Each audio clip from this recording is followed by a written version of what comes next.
Hi, I'm Brad Galli, sports director at the ABC station in Detroit, WXYZ, but I like to consider myself a huge Marvel card collector. And today, I am joining the guys. You're going to be listening to the Marvel Card Collectors Podcast.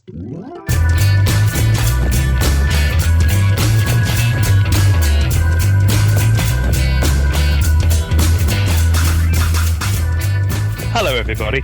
My name is Ian Taylor, and welcome to the Marvel Card Collectors Podcast, brought to you by the Marvel Cards Fan Collective, an awesome community of card collectors and creators.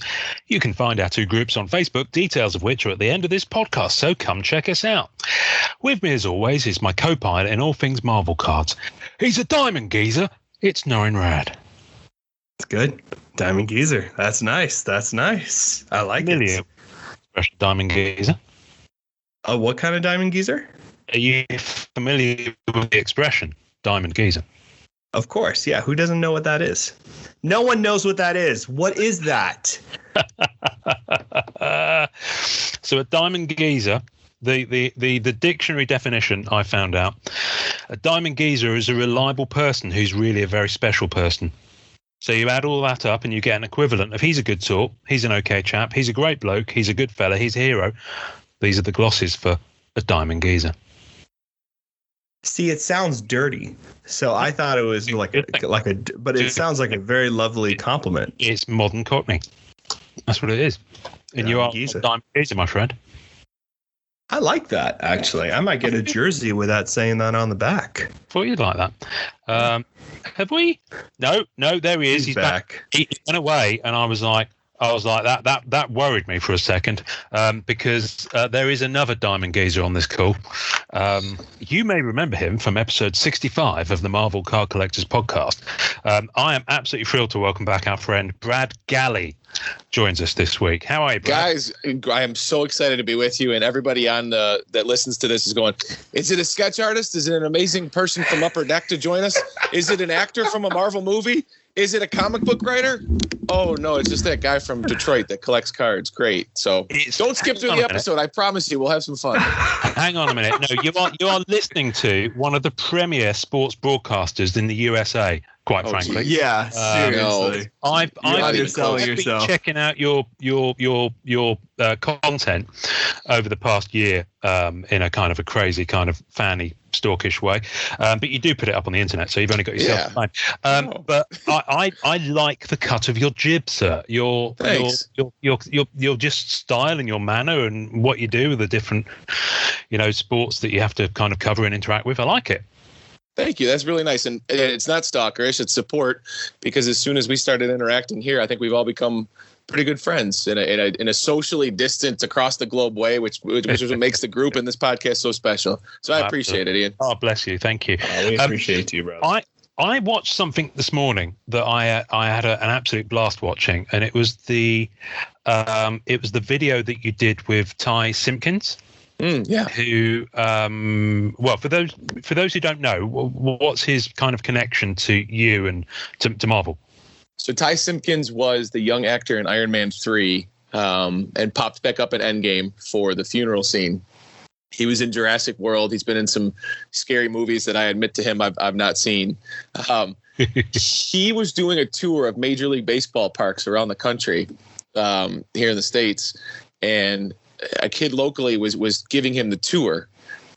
I saw on Twitter that he was at Comerica Park here in Detroit, and I said, it was a slow sports night. I said, hey, would you guys ever want to come by our studio? We're just down the road from the park and do the sports cast with me. I'm like, we'll put in clips from Iron Man. We'll put in clips from Jurassic World, probably illegally. So Universal and Disney don't sue us, but we put them in there, and he goes, yeah, my phone's going to die, but my buddy here will message you. His mom, his friend, and Ty came into our studio. They did the sportscast. We've stayed in touch for years. I send him videos all the time of my son watching Iron Man 3 and my daughter screaming at the dinosaurs from Jurassic World. So we've stayed in touch. And when I got a new box of Black Diamond to open up, I said, it'd be kind of cool if I opened it up with him and pulled some cards and see if he had any stories. And as I'm opening them up, I pulled a card from Iron Man 3. I pull a card from Iron Man 2 of Jon Favreau from his co-star from Iron Man 3. It was just the craziness of that box break, and then everything he had to tell with the story. So I know you asked for a little quick briefing there, but that's my tie. And that's he's a great amazing. guy. It's cool. Okay, it's brilliant. That sounds awesome. Well, pop a link to it on the tasting notes because it's a fun 30. It's the most fun 13 minutes we've probably all had since our wedding night. So, I absolutely loved it. I really enjoyed watching it, and I thought the cards you pulled. I think we've lost Norrin. I think we've lost him. I think he's on the floor. Yeah, I brought the sketch from that too. It's the Art of Ethics. Now you put your blur on, which isn't helping us. But I was going to talk about your monster while you figure out that blur. On this is why I'm raising it, because it kind of segues into the fact that we've been quite sketch heavy over the last 3 episodes. This was the sketch, an Art of FX. Now, Brad, are you aware of the kind of standard and the market value on that? I am. It's the reason why it's still sitting here, because my kids are not in college yet, and so before they go to college, no. Walk me through it, and for collectors that are on too, because that's the thing with all of these. I think I talked to you guys a few episodes ago, and still stay in touch with you. I love the MCU stuff. This is very much comic based with the sketch, so it's blending those worlds together.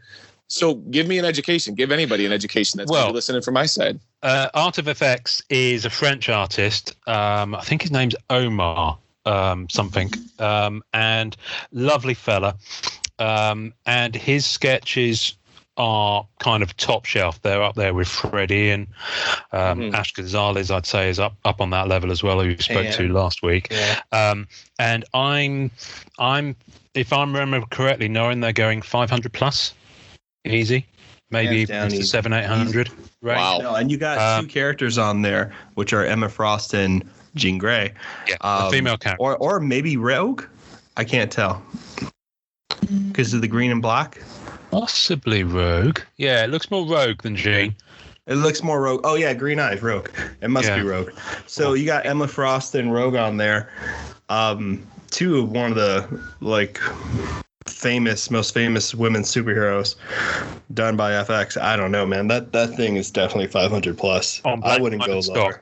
Put it this way: you'll get a main. It's a pretty good level trade if you're going for a higher level auto. On the MC. All right. Well, that's a nice way to start the podcast off. I'll see you guys later. I'm going to go get trading. Thanks so much for having me. So. The reason we've kind of arranged this shindig is that we wanted to talk about Marvel Black Diamond now that it's kind of out there and the dust has settled a little bit on its first burst, because I'm sure it'll come to repack soon. Top end product. You've opened probably more than the remains of your kids' college fund will allow, and I even had a tiny little dabble. I stress tiny, and we thought no better than to bring you on, because you've had a lot of these in your manicured paws, to do a little review of it, really. And just tell us, what you as a kind of a guest reviewer.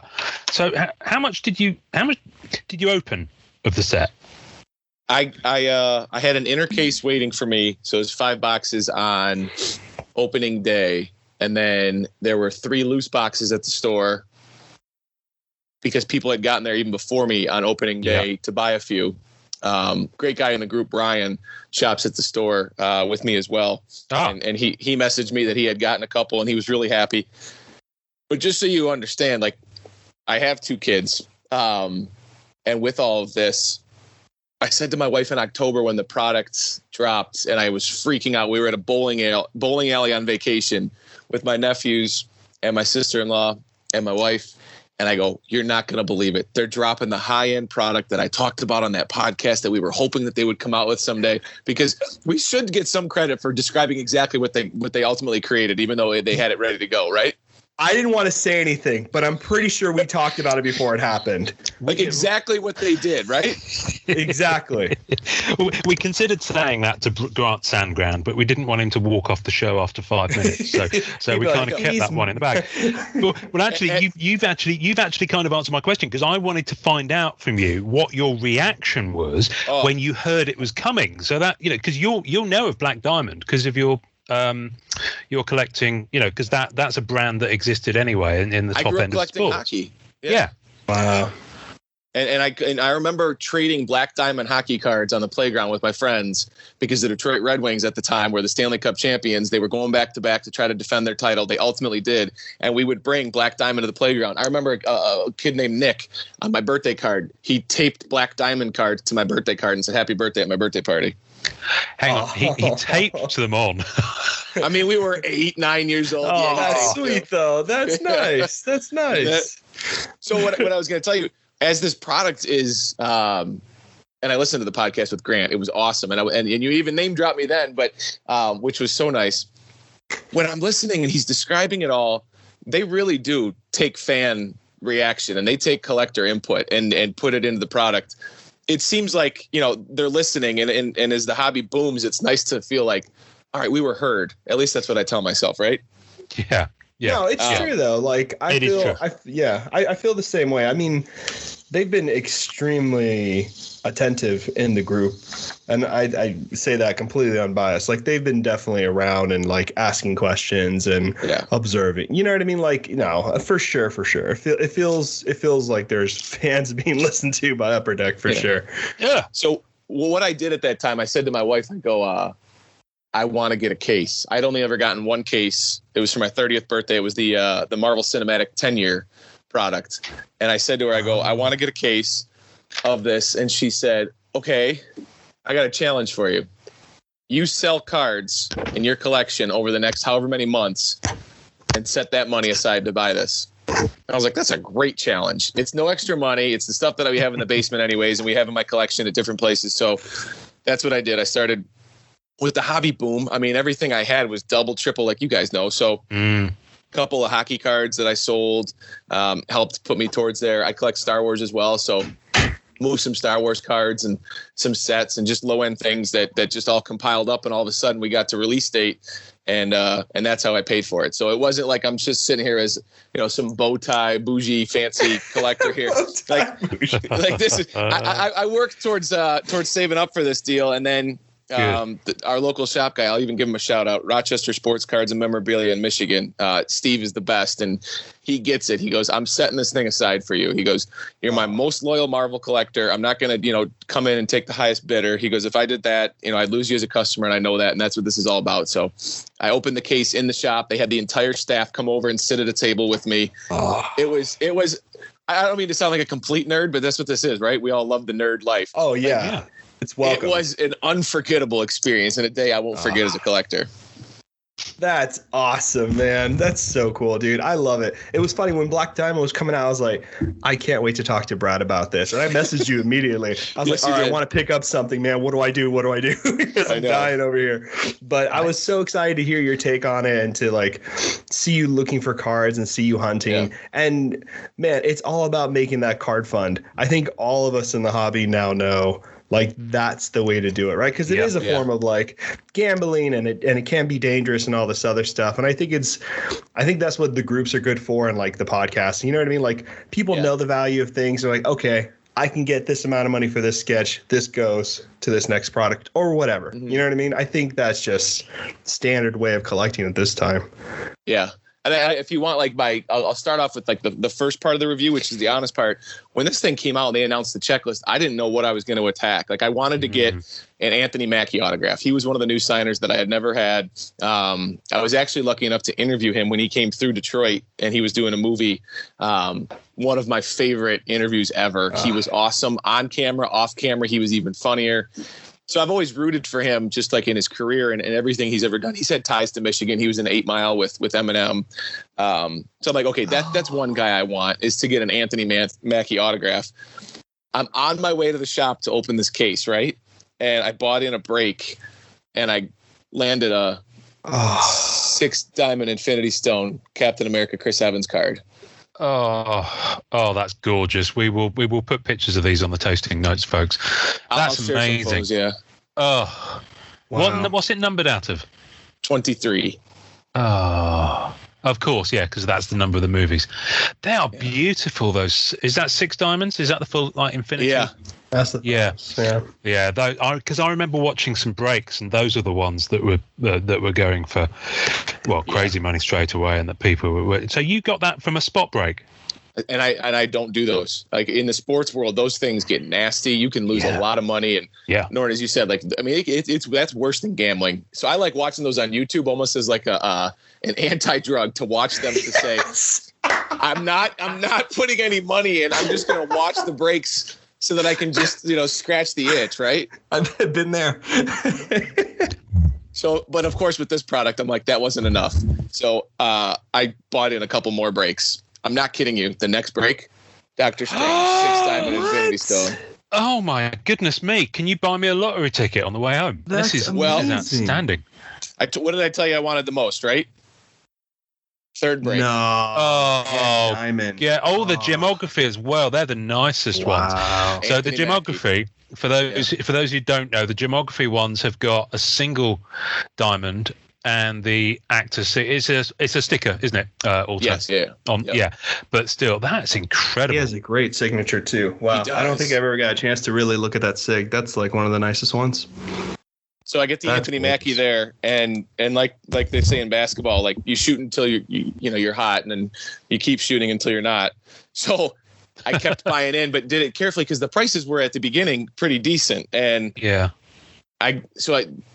I kind of skipped around, but when I go to the shop, at that point, I realized the way they reacted, the breaker reacted. And he says, "Oh, this Captain America Stones card, this is the hit. Congratulations to Brad G."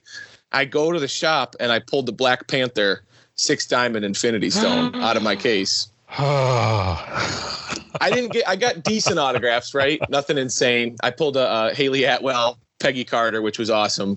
That's cool. I had a couple of her, Karen Gillan, who I like from Jumanji as well. So I got a couple good autographs, really cool relics, some amazing sketches.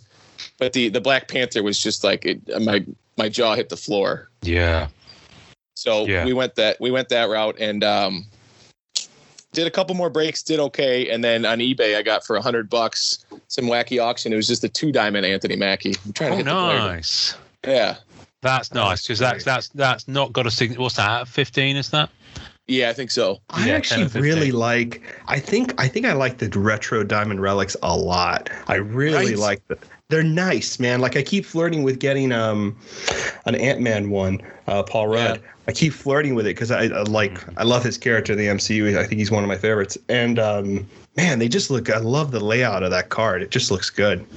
I think what was so cool about this product, the price point in everything in card collecting right now is just going through the roof.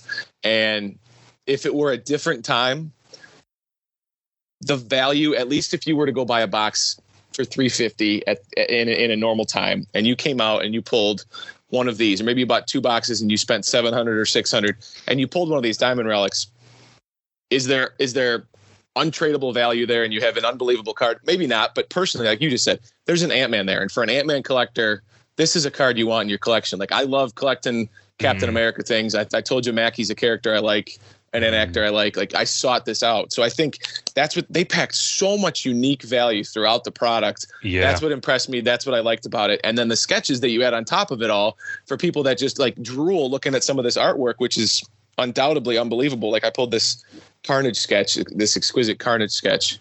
What did you do? No. Turn that over. Who did that? It's Tan. It's Anthony Tan. Oh, come on. No, Brad. This is not fair. Sorry. I'm not doing this with you anymore. No. I'm so tired of coming on this show and talking to you and seeing your cards out. I'm leaving. I mean, those are seriously the 2 hottest artists you could have pulled. What is happening? Wow. I am humbled by it all. It's been awesome. I have spent a lot. Like I said, I sold off a lot of my collection. Yeah. This is the product that I was waiting for Upper Deck to make. And I was listening to your podcast with Grant, and as he's describing everything that they had built up to it all, the fact that he does the research, it's a product he was creating for so long, like that, as I said, like some people, drool like you guys just did at Sketch Cards, like hearing all of their involvement and trying to go get the Tom Holland autographs and trying to go get other people in the licensing to get different actors. I'm like, tell me more. Like, I loved hearing how the sausage was made for this product. Yeah, no, I mean, Grant was just so generous with his time on that one. I mean, we actually recorded it. I think we recorded it like first week of January, and we had to hold it. We had to hold it for 4 or 5 months until they were ready to crazy. Release. It was definitely. So he was telling us stuff at that time that wasn't in the public domain. Yeah, we agreed that we wouldn't put it up, as you do, under embargoes. So, it was just so nice knowing what was coming up, but not being able to kind of tell anyone, because at the beginning they don't put all the set info out, do they? They just kind of give you a little taste, which is enough to get you in there. And then, of course, closer it goes to it, and I think it did get pushed back a little bit, but certainly not as much as other products. So, I'm glad it dropped when it did. Do you? Because obviously there's only 6 cards in a pack stroke box. It's the same. Yes. A pack is a box on this. So, are you trying to build the rest of the set, like the base or any of the other elements, or is it kind of just the specific actors or films that you're going after? I'm going after the specific films and actors. I thought about doing just the exquisite set out of 125 because I love those exquisite cards. And I knew at the time, I said, if I want to do it, I should do it right now, because people are going to try to dump those and dump the cards they want to build up some money and get some money back. So I said, it's either now or never. Which I'll talk to you guys in 2 years and say, I told you I would never do it, but I finally decided to go back for that exquisite set. But at this point, no, I hit the pause button and I'm just I poke around and I have the saved search on eBay and I check the group and scan and look for deals. And even just, was it last night or Friday? 2 nights ago, I saw Pepper Potts, Gwyneth Paltrow, the Relic Shard, and I offered a guy $30 and he took it. So I'm that's a pretty good deal. Yes, sir. That's awesome. That's one of mine. So this is my lane for this set. I'm going after these because I haven't got the money for the gems, and the autos maybe down the road. But yeah, so these are what I'm going after. I'm a sucker. Those look so good with the long swaps. They are amazing. Those are awesome. Yeah. What I really love. Let me just take it out. First of all, I mean, seriously, if someone broke in, I could hit them with this, and it would knock them out, because it is. They are weighty cards. What I love, and you'll know this, Brad, because I saw you broke a Thor one when you did the break with Ty, didn't you? It was a Chris Hemsworth. Yeah, it was. You're Dark World. Yeah, that's right. Yes. What I love about them, the material aside, is just that kind of sapphire-y foiling that's on the card, just all over it. Now, because these are the only ones I've had in hand, is that kind of quality and that kind of finish on the other elements of the set as well? Yes. So let me pull up what I have a little bit. I mean, obviously those the Infinity Stones, I mean, those are crazy, but just the different foil, the base cards have incredible foil throughout, the entire card. The red parallels look really, really nice. And then on I had a couple of those gemographies, but even if you see, like, I'll take it out of the case so you can see the less of the glare, but they have, it's different on every card, but you can, the attention to detail is there. Yeah.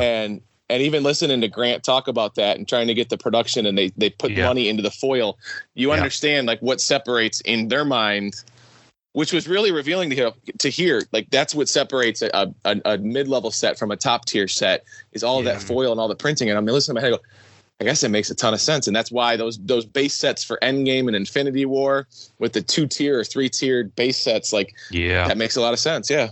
Yeah. Yeah, no, they are lovely cards. I mean, I've not seen, weirdly, I've only seen one QA issue with this set, which is unfortunately, and I'm not going to dig them too much, not being the case with other sets this year, as we'll talk about next week probably, Norrin.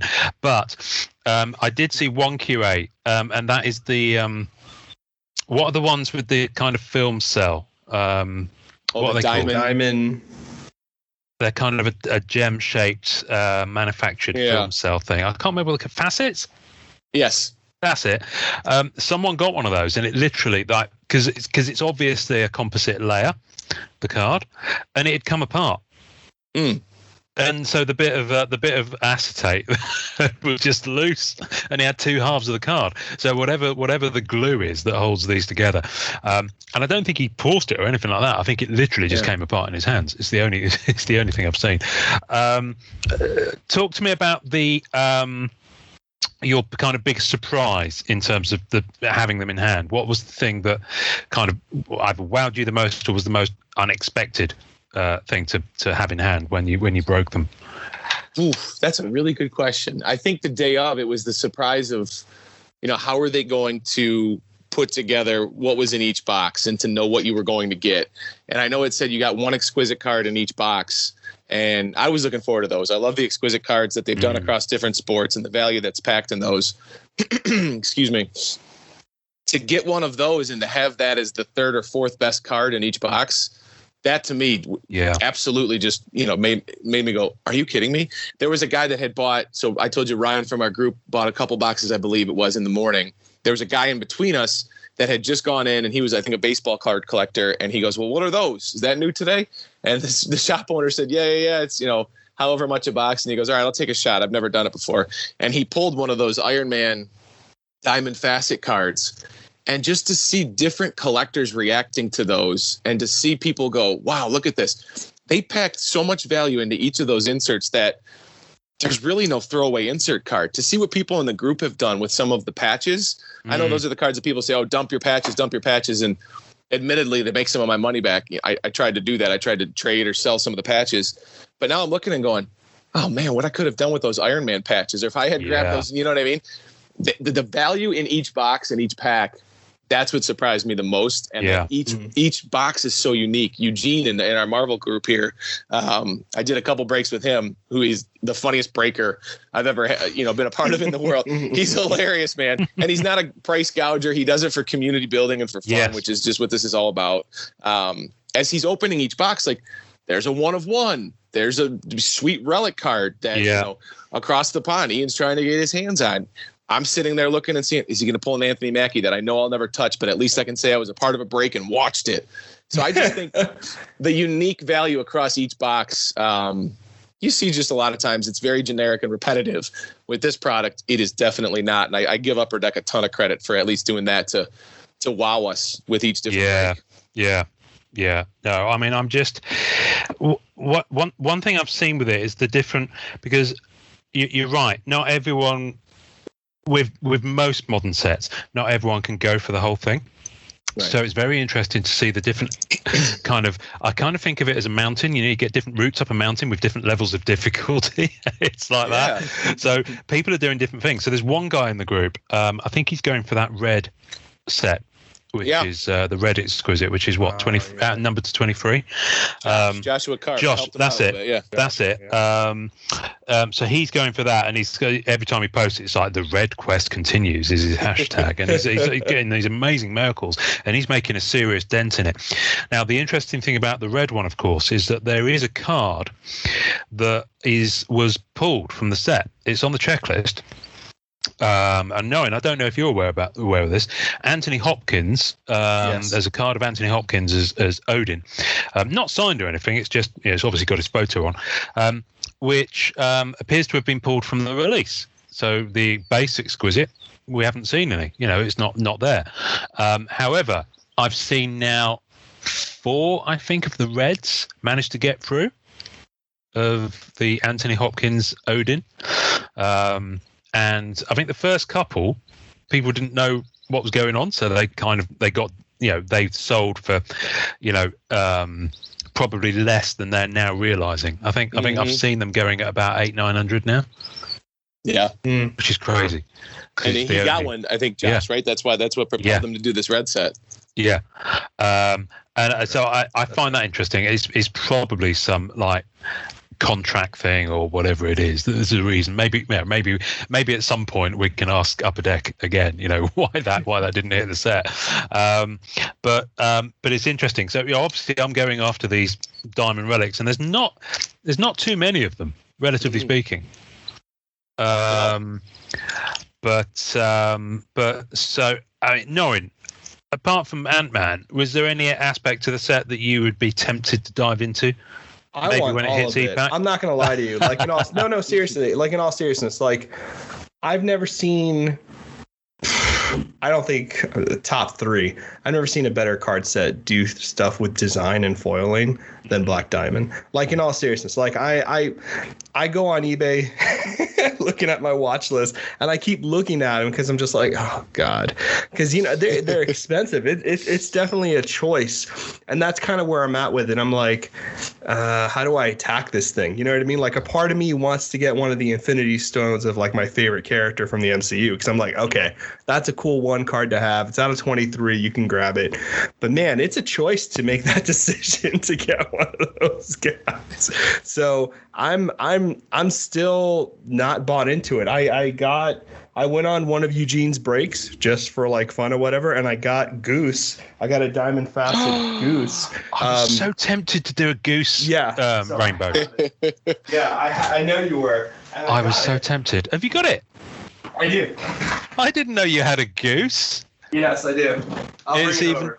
Yeah, he's gone wandering. He's gone wandering. It's in his tub. It's not in his glass display case. So that we were in that break together, and I remember he goes, Brad, what am I supposed to do? What am I supposed to pick? And so many people in the group knew him, so it was like, we'll give him a little extra time to make his pick. No, it was. I felt so bad. I was terrible, man. I was not a very good picker. I was like, what do I do? My luck did run out. Just by the way, I know I'm skipping around here, but my luck ran out. I was standing in line for a pizza. And I'm watching one of Eugene's breaks, and in the same case, there was an Elizabeth Olsen Scarlet Witch Infinity Stones that he pulled, and then he also pulled one of her autographs. And I think I was pick number 2 and pick number 3 in the boxes that those were picked. And I said, oh, you got to be kidding me. Okay, I think I got to stop. I took one more shot. One of the companies that posted the breaks, I said, okay, I'll buy in one more spot. And I watched a Robert Downey Jr. Iron Man 6 Infinity Stones out of 23 get pulled right in front of me. And I said, that's it. I'm done buying into these breaks. You got to walk away at that point. Yeah. That was my first time buying into the break was Eugene's, and I was like, well, I'll give it a shot. You were doing them. Everybody was there, and I was like, let's have some fun and, hang out with the guys. And find it? Yeah, man. I'm looking for it now. He's forgotten what he's up to. I tell you what was interesting about watching those breaks is I don't often watch anything like that, and I know it's a really big thing. I mean, we don't allow them in MCCW because I actually think that for most people the luck isn't there, right? And also it's just it's a bit too gambly for me personally. I probably wouldn't do it, but it was interesting because I did watch Eugene. So shout out to Eugene. I'm hoping Eugene will come on the podcast at some point. In fact, I don't think he listens to audio podcasts, so he'll probably never hear that I said that. Anyway, but it was interesting watching Eugene. And you can find him on Instagram. Rare Air Collectibles, I believe, is his handle.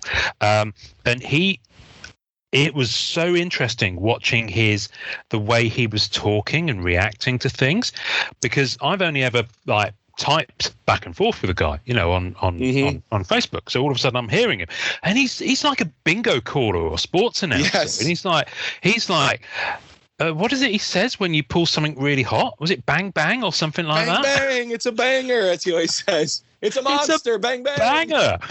And it's a banger. So a banger over here in the UK is like either a sausage or a really duff car that barely works.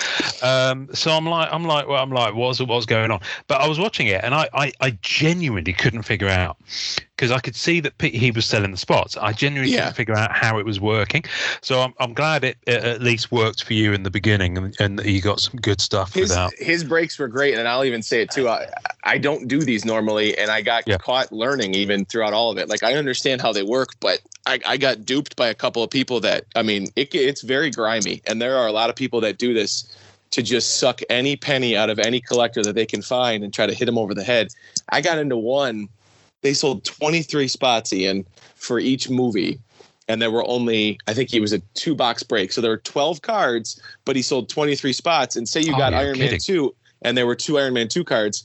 Well, that's one extra spot that somebody didn't get. I mean, he was price gouging the heck out of it. And I vowed I said, I will never go. I mean, that's just, it's silly. It's dangerous. That's why I always give shout outs to our local shops here in Southeast Michigan, because that's the heartbeat of the hobby. That's how this happens. And if that changes, I think we're all in for a rude awakening. So I always support the small business owners that own the shops. No, absolutely wise. Did you find your goose, dear? No. There's a sentence I never thought I'd say. Did you actually, coming back to that, I thought it was a very interesting to kind of touch on just the hobby in the last year and how different elements of the retail sector have reacted to it. So you mentioned at the beginning, the fact that you shop in that store, and he recognizes that there's no point in getting a short-term gain from you because the value is in having you as a long-term customer. That's always going to be the bigger value to him, and is just great for his business. What I find interesting about not necessarily so much this product, because this product was always quite highly priced. I think the thing that drove the price up a little bit on the retailer in the secondary market was the fact that genuinely there's not that many boxes out there. I mean, there's 6 cards a box stroke pack. But obviously EPAC will change that. But there are some retailers who are really, really pushing the envelope online. In terms of they're putting the prices up and then they're taking it off sale to make it look like it's sold out, and then they put it back on sale and it's all of a sudden $50, $75, $100 more, and then that stops, and then they'll magically put it on sale again a few days later. And that's kind of the opposite of what you just described with your local shop. And that's why I continue to just try to pump home, and that's what he understands too, and good shop owners do. Yeah. When this bubble, I don't know if it'll necessarily burst. I know that's the phrase a lot of people say, but when the hobby maybe settles down a little bit more, I think we're at a pace where we're never going to get back to where we were.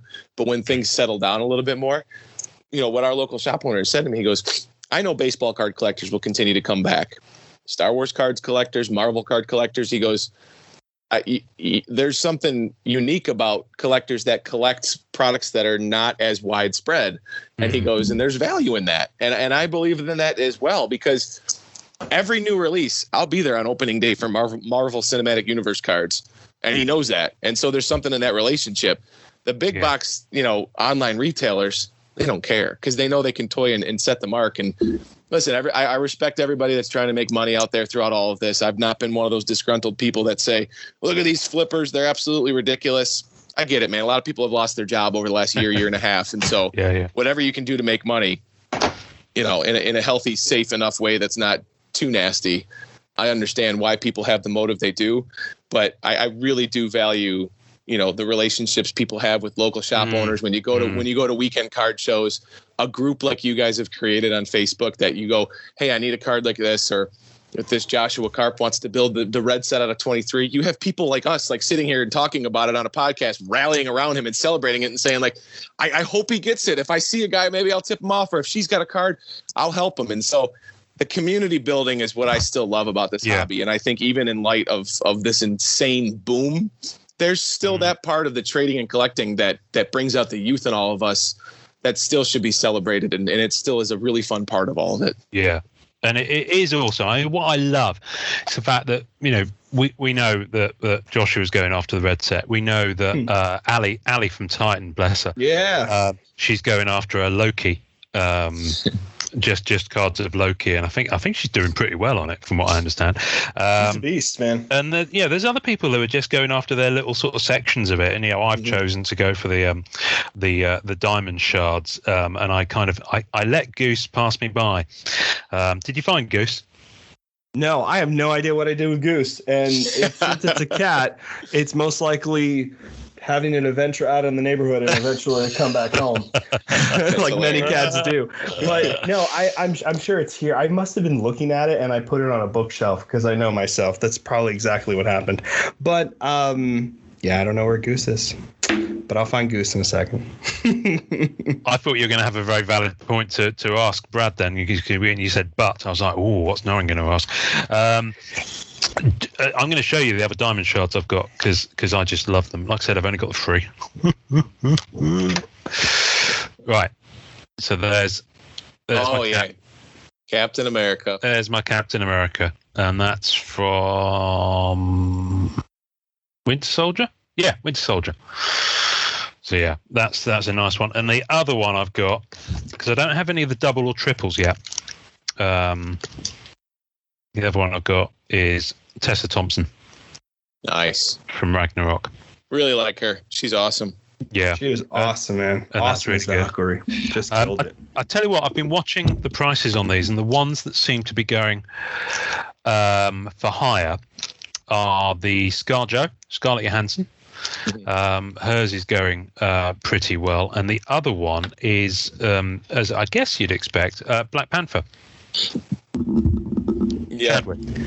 Well, I was actually going to ask. So, in terms of looking at these cards and what collectors might be thinking about doing, like I'm imagining the ones that are like the Infinity Stones that have the movie titles, right? Because that's pretty interesting. Like you have a lot of different Thors, because you have Thor from Thor the movie, and then you have Spider-Man from Civil War, which was, I guess, really his first appearance. Right. So are people looking at those cards and being like, OK, I want that one because that's the first Spidey, or, you know what I mean? Like this is the first look of like Iron Spider-Man from like Avengers Infinity War or Endgame.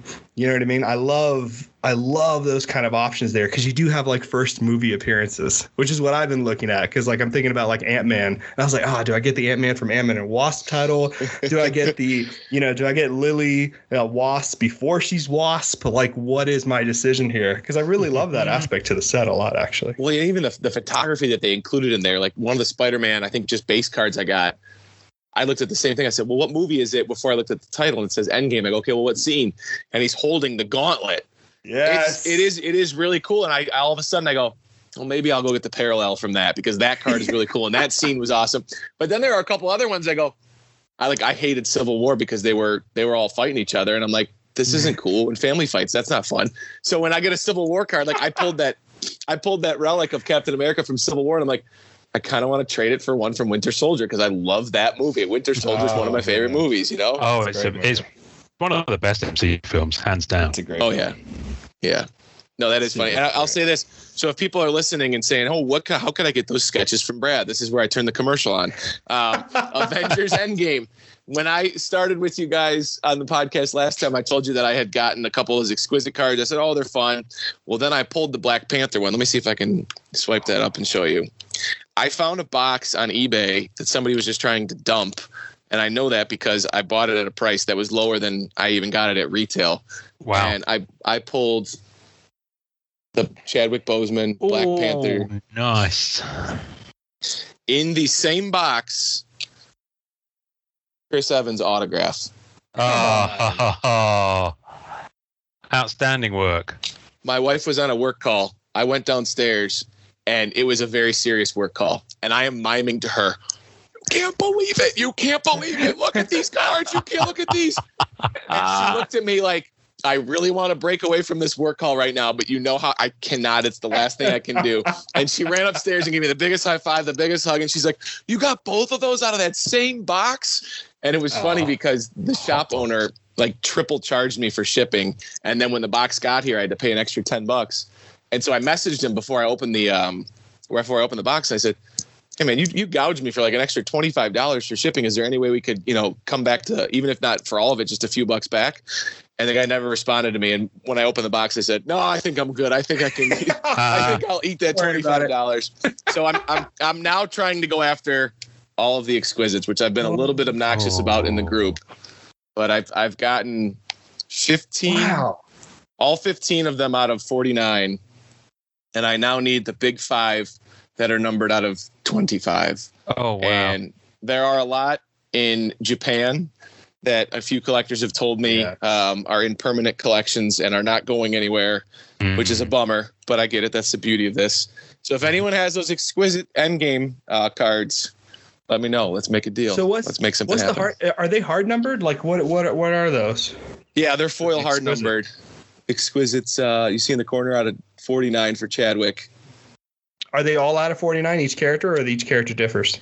So they're all out of 49 for 15 of them, but then there are 5 of them out of 25. Iron Man, Thor, Captain America.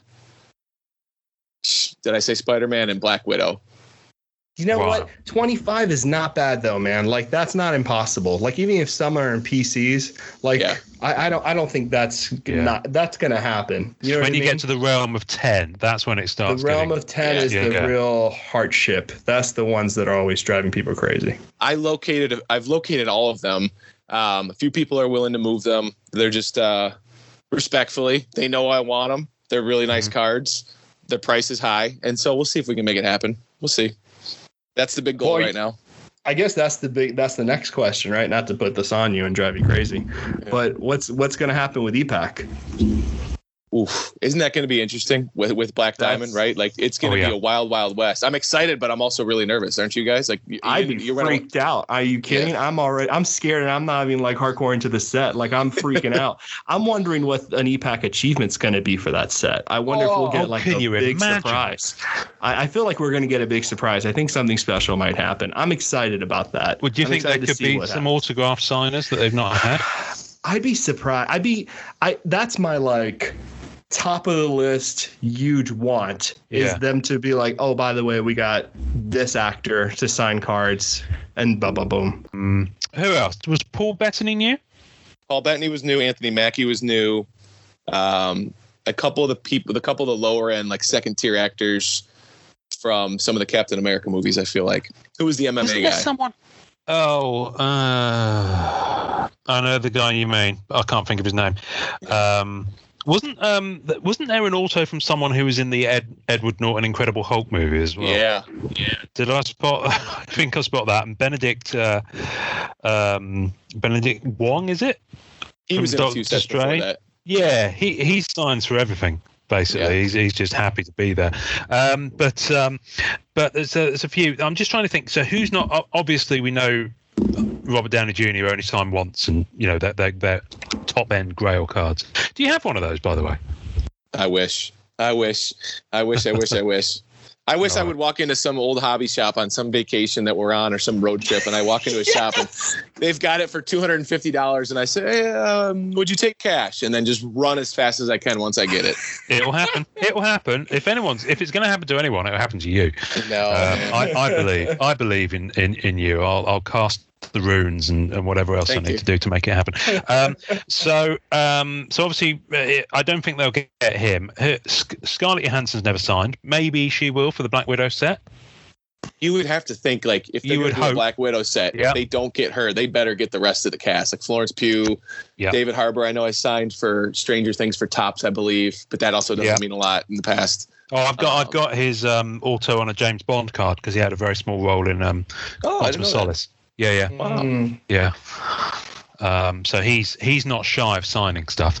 I bet you they do some dual autos, perhaps, because that was something they did for Infinity War as an EPAC exclusive, wasn't it? Yes. That's clever. Yes. Like a Silver War. Yeah, that's pretty good. So that would be pretty cool. I mean, who knows? I mean, it must be soonish. That'd be right. Where are we? It has to be. It's like 3 to 4 months since the set came out. Is it 2 months? Yeah, I think so. Yeah, I think we're a couple of months in. Yeah, we might have like another month or two then, because they said on average it's 3 to 4. Yeah. Did you know? I mean, are you allowed to say? Is it definitely coming to EPAC? We believe so. Yeah. Okay. Yeah. I to be honest with you, I think it's. I don't think it's in their business model at all now to not do that. Yeah. It's retail or EPAC, or it's EPAC, but it's never just retail. I don't believe. There are a couple of really high level hockey products that I know they still don't put on EPAC, so I didn't know where this would fit in. Really? But I think you're like you said, with everything Marvel goes to EPAC. So I'm thrilled because you know what I want to do? I want to open a couple boxes, which will ultimately turn into too many boxes that I didn't save up money for. But regardless, I will spend a little money, and then hopefully I can entice one of those collectors on EPAC that has not returned any of my messages to trade me one of those exquisite end games, and I'll just have to overwhelm them, and they'll finally make the deal, And then I'll look back 10 years from now and go, why did I trade that for just that Thor exquisite card where he has the scruffy beard and whatever? That's the beauty of all this. You never know if you're making the right deal at the time. Yeah. Well, ultimately though, you nail it down. You know, I've said this to people before when they've been umming and ahhing over a plate or over a signature or something that's really limited, and I'm like, listen, man, do the deal, nail it down, get it to bed, move on. Because otherwise, you're all going to be questioning, why did I turn or why did I go for it at the time? Because especially if it's a one-of-one, even if it does come around again, and those one-of-ones rarely do, chances are you're going to be paying more. Yep. Jeffrey Silverman in our group messaged me when Black Diamond came out. Turns out we went to the same high school, a few years apart. Local guy, great guy. A couple of my friends at work, I said, I'm talking with this guy, Jeff. He's local. And they go, wait, so-and-so? Apparently, he's just like this pillar of awesomeness in our community. So I met him a couple of weeks ago. We met up at a golf tournament here that was in town. And we're talking about cards. And if you're talking about regrettable trades, he said he made a deal. He had one of the LeBron James autograph patch exquisite rookie cards numbered to 99. He goes, I had it in my possession for 2 weeks, and I think he moved it. I forget for what, but I think a Michael Jordan card was involved. And that was the LeBron James card that sold for $2 million last year. Oh. So that one, I don't know if you can put that one to bed. Wow. That's like the biggest, that's like the worst story I've ever heard of like regrettable trades. I'm serious. I think like if I resorted back to being a child and I was being put to bed and someone told me a bedtime story, that's the one that would keep me up at night. Oh my you God. know what I mean? That's the thing that would haunt my dreams. Holy hell. Yeah, right. Probably right. So what's still on your hunt list for Black Diamond, Brad? What's your You know, I think like we talked about, I think some of these, the retro ones, I'm going to look for some of the retro ones and some of the characters that I like and see if we can find like some good prices that sneak by, because a lot of people are focused on the Infinity Stones, the autographs.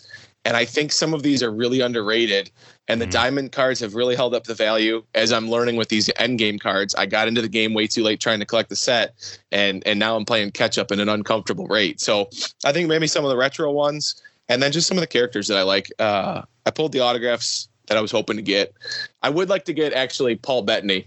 I have him in a top set from Star Wars, but him in the Vision gear and that autograph, that would probably be the one card that if I said like, I opened up EPAC, that would be the one keeper that I think I would really be seeking out. I think so. Yeah, that sounds good. Right. And here's the thing. It sounds to me like you're pretty into all the elements of the set, but Black Diamond 2 comes out, not to mention the fact that obviously you'd need to recover your finances to be able to afford to even play. What element of the set would you be happy if they didn't include? Didn't include some of the stuff that they have to. I know I talked up how great some of the manufactured relics were and how fun that is to see those and open them. I don't think there's ever a way around those. I would even say this though. They could have made more colored parallels, perhaps. Like if you had the reds out of 35s out of the base set, why not do blues out of 10? Throw those in there. I mean, they're extra chaseable. I don't think they diminish too much from what the 35s would be, but if you make them out of 10 and even like they snuck in those one-of-one black exquisites, do some one-of-one Black Diamond base cards and add those and chase those, and I think that would be really nicer. You know, an all-white background and for a reverse Black Diamond. Those would be cool. I was hoping for maybe some more autographed relics. Those seem to be a little bit more rare to find. Some dual autographs, like I had mentioned, is kind of a cool idea. Even some for some of the lower tier characters, that would be a good idea. And then whatever it costs, I know, and even listening to the conversation Grant had with you guys, whatever it costs to go get some of the big names. Can we all agree that they can cut out some of the foil if they just get a sticker from Robert Downey Jr. or somebody and just go for it? Whatever he's asking, go for it. Yeah, just go for it. I mean, I think you'll see the balance of some of the volumes of stuff out there even out when EPAC is released. We saw that with Masterpieces 2020. For the longest time, there was only so much of the product had been released, and then when it went to EPAC, not only was it like a feeding frenzy, like you just dumped into a pool with loads of piranhas because it sold out in like 4 days. It was ridiculous, but it was just all of a sudden stuff that people have been like, I haven't seen many of these, and all of a sudden it just balanced out because the rest of it, and I don't think there was any rhyme or reason to it. It's just the way that it ended up turning out. And it was the same with Marvel Annual, which is a lower end product, but virtually none of the hologram, there's a hologram insert of that, there's numbered to 20, and virtually none had popped up from the physical release. And then EPAC comes along and most of them are there. So, well, like I said too, when I went to the shop, there was a guy on there that was just curious and bought a box. We may not see any of those cards. He may just sit on them because they're unique. And he actually even told me, he goes, I love this Iron Man card. I'm going to put it in a top loader, and I have a holographic lampshade that I put cool holographic cards on. I want to just keep it on there. I said, okay, that's cool, because it's an LED bulb. It won't melt it. He goes, I just think that'd be a neat idea. And so you get, evergreen collectors that are buying this stuff when it's from brick and mortar. When it goes to EPAC, those are hardcore collectors trying to get these cards. And so it's going to make the cream rise and the rest of it all kind of settle down a little bit. That's a really good point by you. No, it is interesting. It does very much change the dynamic of and I don't think it will happen necessarily for this set. Although I think that the base out of 125 possibly. But what we often see with bigger sets is that there's often a dip in values because EPAC suddenly puts a lot more product into the market. The high end stuff always stays pretty solid, but a lot of the lower stuff just tends to drop. I don't know what we'll see with this one, because it's all high end. How fast do you think it will sell out? How many days do you give it to sell out on EPAC? I think this one's going to be less than a week. Yeah, for sure, without a doubt. Because there's without a doubt, it's going to get crazy. It's all killer, not much filler. Yeah, and I think the real thing is going to be that achievement. Once you see what that achievement is, if that achievement is something that's like really special, like an autograph signer by someone who was not in the actual physical base set or something crazy like that, I think you're looking at days. Yeah. Some of the big ballers will just buy a couple cases, 2, 3, 4, 5, 6 cases, and they'll have to. Yeah. And buy it out quickly. Yeah, you're right.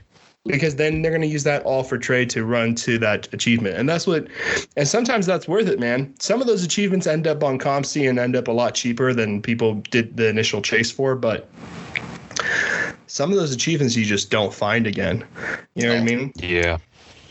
Like the black exquisite autographs that they had, I think, out of 5. That's it. Endgame. Those. Yeah. I mean, I remember I pulled a sketch. I think I told you guys this in the last one, and I was trying to trade it for some autographs. And I went after. I went out. I said, "Hey, listen, I got 25, 30 offers within like 5 minutes because everybody got a note that, oh, Brad just pulled this sketch." And I said, "Okay, how about for the Chris Evans achievement card?" And the guy was like, "Listen, I want your card so badly, but I can't part with that thing. Like there are certain limits." And you're right. If they've invested 8 to 10 cases into trying to get that, that's probably, unless they're getting a few grand for it, they're not going to dump that in the trade.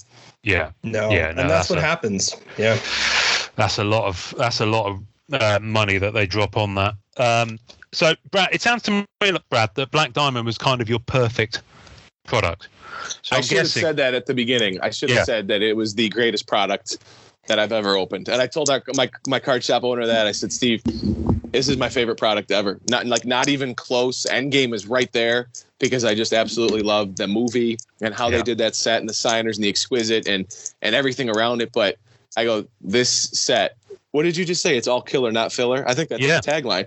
If there were a DVD box of this release, there's the quote right there. All killer, no filler. So if you want to make a headline with the podcast, I can call this the best Marvel Cinematic Universe release that Upper Deck has ever put out. No doubt about it. There we go. We'll quote you. We'll put it on the poster. So if you're going to be doing let's give it scores out of 10. Here, Brad. I think I know what your score's going to be. Here's what I'll surprise you just a hair. I'll say 9.5, and I'll give a couple reasons. I praised it a ton. I would have loved to have a couple more surprises with some signers, but that's not Upper Deck's doing. That's some of the price gouging that some of these stars want. And then also something out of their hands and out of the hands of anybody, just the state of the hobby. Like I would have loved to open a few more boxes. But for Upper Deck's execution, I would say a 10, the experience a 9.5, which are still fantastic grades, both all around. Yeah. So it's interesting. We've kind of touched on it a couple of times.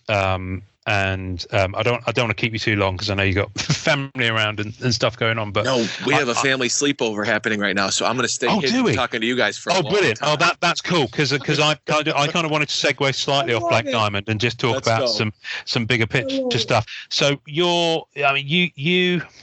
been in the hobby a long time. From the sports side of things, yes, as we talked about on the last podcast. So it's more than a year now. It's probably, getting on for the last 15 to 18 months. What's kind of been, when you first kind of saw what the hobby was doing, and I guess it coincided with the lockdown, with everyone suddenly being indoors and, hobbies were the focus for a lot of people, not just cards. What's kind of been your thoughts, your initial first reactions, and how you've seen just prices generally, and how the hobby's gone with obviously the stories about Target and Walmart and not stocking them and queues, and then right the way through to online retailers who are just controlling the market in some ways. What's your take? My reaction to it all, I guess it partly is what took so long. When I was collecting as a teenager in high school, and then for a little bit in college before I took a big break, my friends looked at me like I was, speaking a different language when I would tell them where I was spending my money.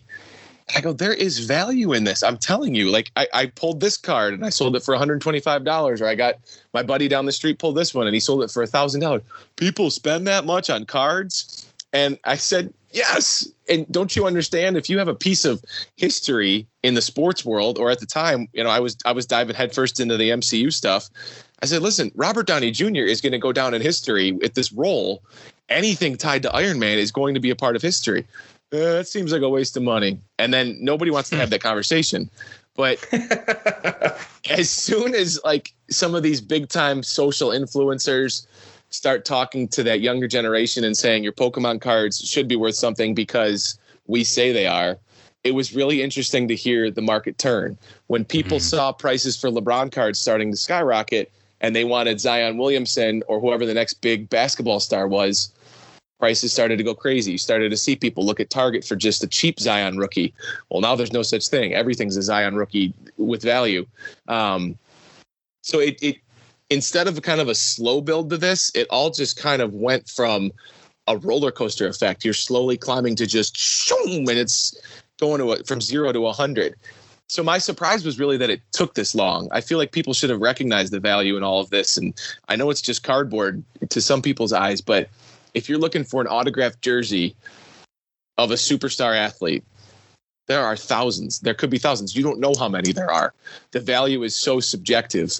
But when you have cardboard numbered to a certain number, and you know how many there are in the world, and you know how well graded one is, it's a pretty objective value. And I think that's where people have gotten with all of this. Like, great, thanks for buying that jersey at that auction. And I'm glad I helped that school. But we've got, rich people that collect autographed jerseys, have basements full of them, and they don't know where to put them all. Yeah. With cards, it's like you can have prized possessions because there are only 25 of a card. There's only 10 of a card. And so I think it's been exciting. It's been a bummer to know that there's not a lot of products out there to get readily available. Like, I want to go get a Star Wars blaster box from Target with my kids and open them up. There's no way they could have done blaster boxes for Black Diamond. But so like that disappointing part is kind of frustrating. But I understand it all. And to me, it's exciting. It's fun to find boxes when you can.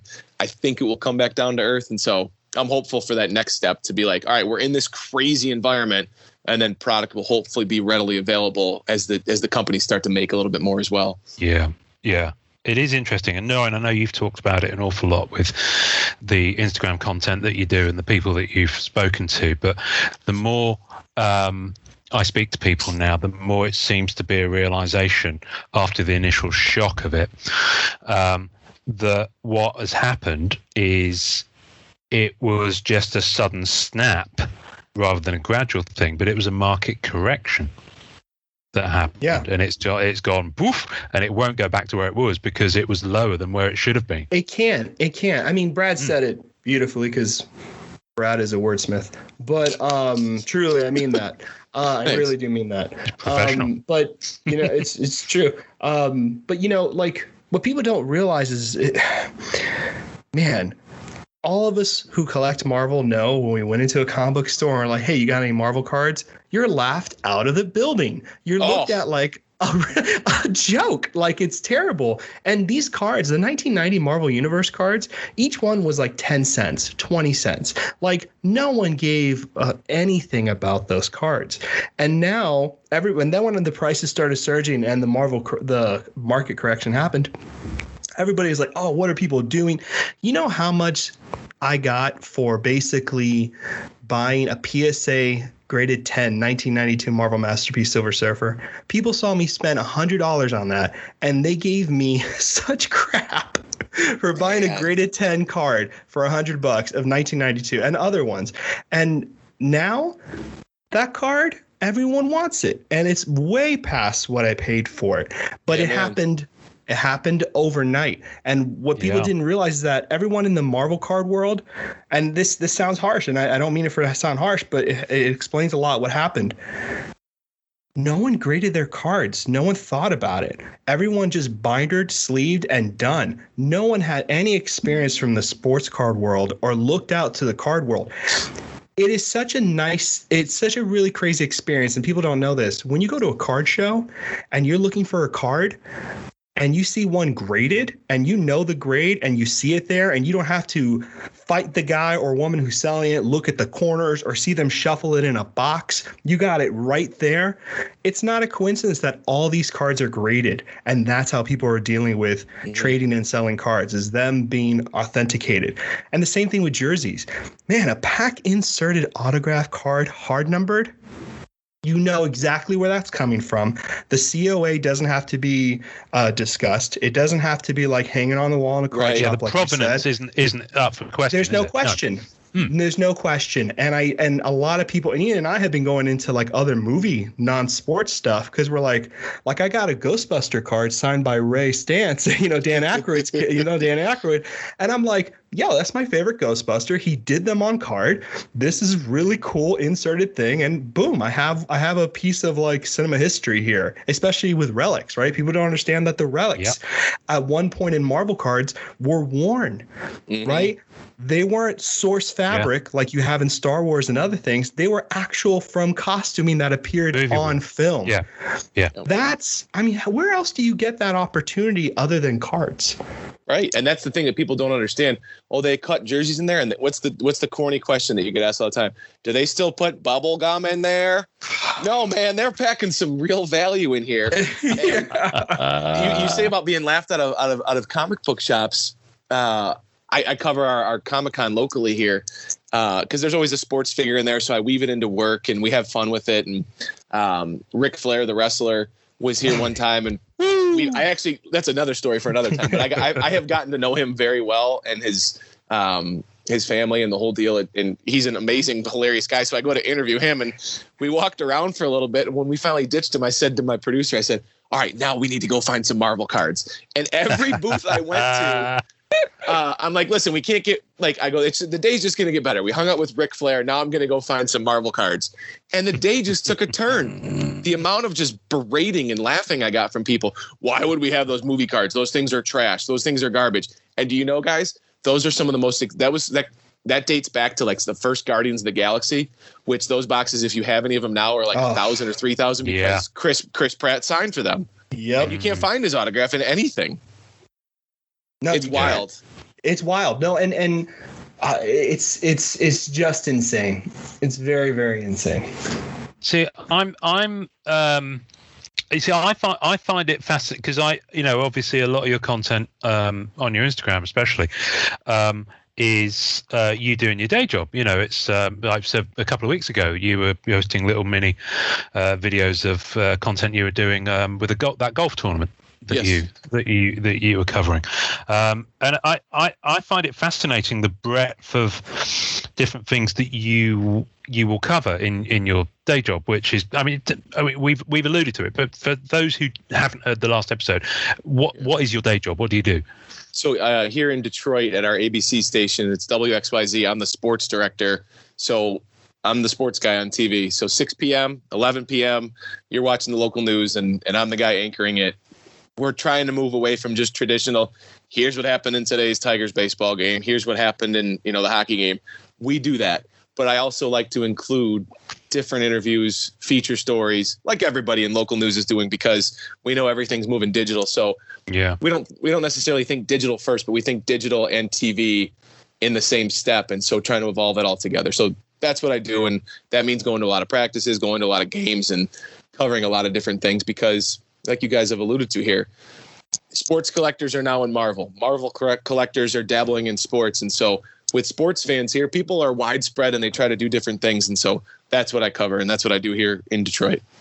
It's brilliant. I just, it gives me a real insight. And for the most of the stuff that you cover, that I do catch, a lot of it I don't get, because I'm a Brit, so I'm aware of baseball, and I've been to one game at Fenway Park, which was amazing. But my God, it's long. I had no clue. Yes. I mean, fortunately, I had a Boston native next to me, and he was kind of giving me the kind of the skinny as to what was going on and telling me, and it was like, I was like, how long we got? And he's like, a couple more hours. I'm like, okay, another beer. But basketball, we used to get that on UK TV in the 90s, really late, but they don't really. You can get it on pay-per-view if you want to, I think. But NFL's my thing. Wow. And I know you have access to what I would consider to be lofty, rare air, as Eugene kind of about.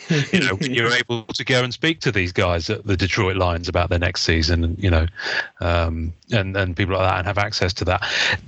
Do you? I mean, obviously, it's something you do for a living, so you probably don't realise it. Do you kind of ever pinch yourself and say, "Oh, I've just been speaking to this person," and it's like, if you'd have asked me 5 years ago if I'd have been doing that, I'd be an idiot if I just said this is commonplace. The guy who's in my same position down the street, who's been in the business for 25 years longer than I have been, who I consider a friend and a mentor, he always says, this isn't brain surgery. When we work 14, 16, 18-hour days and people go, oh, how do you do it? He goes, are you kidding me? We're doing like what every sports fan wants to do. We get to grow up and do this. So I keep that very much in the forefront of my mind and try to speak to people that want to do that and want to watch this, and they want the access. And my boss, when I was an intern, gave me the best piece of advice. He said, you have a credential that thousands and thousands and thousands of people would love to have at this game tonight, at that game tomorrow. Yeah. Don't do a report where they can go on and Google everything that you just said. Go get and use that access to take people inside what you want to see. And so that's what I try to carry and do with my day job all the time. And I'll even segue back to this Marvel conversation, because some collectors will probably go, okay, cool, I'll tune out now. But I'll tell you this. At baseball games, they have people throw out a ceremonial first pitch. Yes. Hockey games a lot. You'll see people behind the bench before the games. They'll come down and visit with players. On the sidelines for American football games here, they'll have celebrities pregame. The amount of sparkle in some of the players' eyes when they see some of the stars from some of these movies. The Anthony Mackie story, I said I got to interview him. He was with the director of his movie. It was Mike Binder. And they told me that they had gone to the Tigers game the night before. And Mike goes, if you would have watched all of the Tigers look at Anthony Mackie walk through that clubhouse, there are future Hall of Famers, baseball Hall of Famers that'll be, in Cooperstown for the rest of their lives with plaques and the whole deal, and they'll be a part of baseball history. But Anthony Mackie walked in, the Falcon, and they all ran over like little kids. I said, that is so cool. And of course, Mackie's like, no. And Mike goes, how many of them asked for your autograph? He's like, I stopped counting. I mean, that was legitimate. That is the reaction that some of these guys get. And he goes, and Mackie goes, listen, Miguel Cabrera's in there, Justin Verlander at the time. He goes, these are some of the biggest stars in baseball. And Binder just kept going, yeah, but they're not the Falcon. They're not on movie posters, man. And Captain America now. And Captain America now, right? Now. Spoilers for anyone who... It's funny, too, because I think that's what a lot of collectors have actually been brought into the hobby for, right? I think a lot of people look at Marvel now and they're like, okay, this is a character that's like protected, You know what I mean? This is a mythology, right? This is something that's in us, with us, what we are about for forever now. It's part of our cultural history. And I think that's why a lot of people are coming into the cards, because they realize, like, man, I can follow Spider-Man throughout the ages, right? Spider-Man will always be here. You know what I mean? And I think that's a really great way to think about it. And it happens with Pokemon. It happens with, Magic the Gathering, other really big card things too, and Star Wars, right? Mm-hmm. Like, it's a big thing to say and be like, oh man, I remember when Mandalorian came out. You know what I mean? And I was like loving it, blah, blah, blah. And I want to get an autograph of that actor into that set. Yeah. Ian, I know you love the relic cards. I brought this one to show. Like this, I specifically remember for the first few Marvel products that I started to get. Here's a triple relic of Scarlett Johansson and Colby Smulders and Anthony Mackie. I've been keeping my eyes on those. Those have started to really bump up. That's cool. Those ones. Is that Civil War? This was Winter Soldier. Winter Soldier. There we go. Yeah, the fatigues one. Yeah, there's some amazing ones. I mean, I've really dived in now in terms of MCU relics. I've decided to go there because it's infinitely apart from some exceptions, infinitely more affordable than the autos for me on a limited budget. So I'm making some good inroads, actually. And I very recently got, let me just have a look in here. Sorry, Norrin. There we go. Another episode of that. Oh, wrong binder. No, See it's not. His goose is in there. See if his goose is in that. See if my goose is in there, Ian. That sounds filthy. I'm sorry, but it really does. And here we is it here? Is it here? Where is it? There it is. Oh, no one's seen this, and we talked about it on the episode. Oh, that is so cool. Oh, wow. Iron Man 2, and this is movie worn as well. This one. That's so awesome. I'm not trying to be that guy, but I'll say it in an admiration way. My son and I were watching Iron Man 2 the other day. It's become one of our favorite movies to watch together. I looked on eBay for that card because we were watching the racing scene and he was eating it up. He's 4 years old. And I actually have it in the mailbox right now. I need to go get it because I struck a deal with somebody, that exact same card. I've been eyeing it for years. Yeah. I saw it, a UK seller, and it came up. And I was like, you know what? I mean, for me to see stuff from UK sellers, I kind of just have to do it. I just kind of have to done because the more recent product you didn't get over here, but the earlier MCU sets you can. So I've got a few Iron Man 1, Iron Man 2. Do you really? And but no, none of the big ones, just like the guy Vincent or wherever. Yeah, I'm keeping my eyes on those. I'll tell you one that I have noticed is both his costume and his autograph is Jeff Bridges. Mm-hmm. Those are going, going up because obviously he was only in that movie, and it's Jeff Bridges. It's the dude. It's the dude.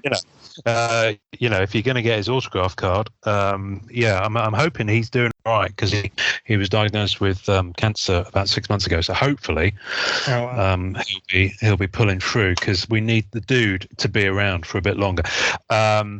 I've got stuff I'm going to show you once we finish, Brad, because I was going to talk about them on next week's episode. So I'm going to show you some other recent acquisitions that aren't Marvel that I'm giddy with excitement about. No one's already seen them.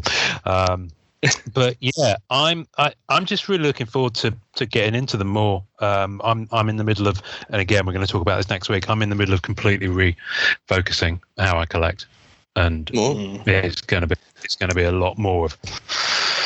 A lot more of this and a lot less of this. Okay. See, that's in the business. That's a tease, and that is like my boss would go, "Hey, that was a really good tease. People are going to tune in next week. Great tease." I'm known for it. Brad, I think you know what. I think we'll circle us into land because I want to have a little few minutes off the record after we finish recording with you. But where can people find you online? Where should they go to experience the world of Brad Galli? It's my name, Brad Galli, at Brad Galli on Twitter, Brad Galli WXYZ on Facebook. I'm active on both platforms. On Instagram, at Brad Galli. I do a lot of card stuff there as well. And then a guy in the business told me a few weeks ago in marketing, he goes, "Are you on TikTok yet?" I said, I'm 32 years old. I'm a dad of 2. And I am even older in my head and in my whatever. And he goes, you got to do it. Just post sports updates on there. And I posted an update from a golf story I did, and it got 300,000 views in like 2 weeks. And all of a sudden we're at the next golf tournament I'm covering, and this kid comes up to me and goes, hey, you're that dude from TikTok. My coworker goes, wow. You're on TV every day, and all of a sudden to a teenager, you're that guy on TikTok. So if you're on TikTok, I'm on TikTok as well. But no, I love interacting with collectors. And if you guys know too, if you've watched those breaks that I've done, you guys are so cool about it. I like paying it forward. I open a lot of cards on Facebook and on YouTube as well. But like base cards, cool insert cards, or maybe it's not necessarily a low end autograph, but a guy I really don't collect that plays for one of our local teams. I'll do giveaways on Twitter to build up like card collectors that follow, and honestly, to get people to watch our network and to trust us as like their source for sports, but also like to know that I'm just a dude like them who enjoys sports and enjoys collecting and enjoys just being a part of this community. So if you like free stuff, I give away a lot of cards on Twitter too, and that's non-sports and sports cards.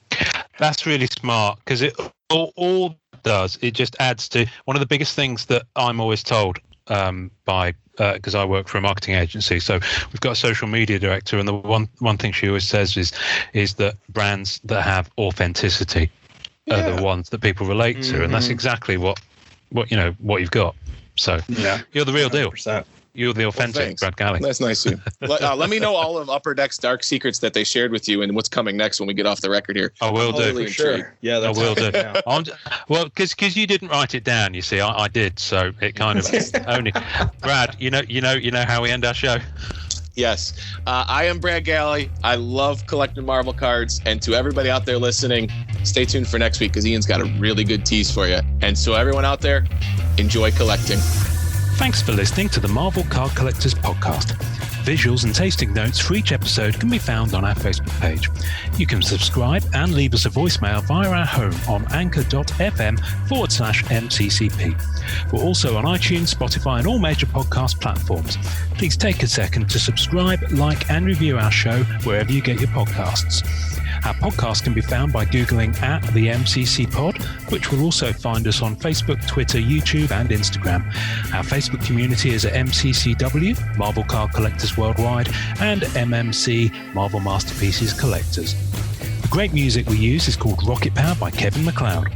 Thanks to the collectors, artists, and creators who support the Marvel Cards Fan Collective. We'll see you next time, and remember, it's a small hobby but a fun one. Make mine Marvel and enjoy collecting.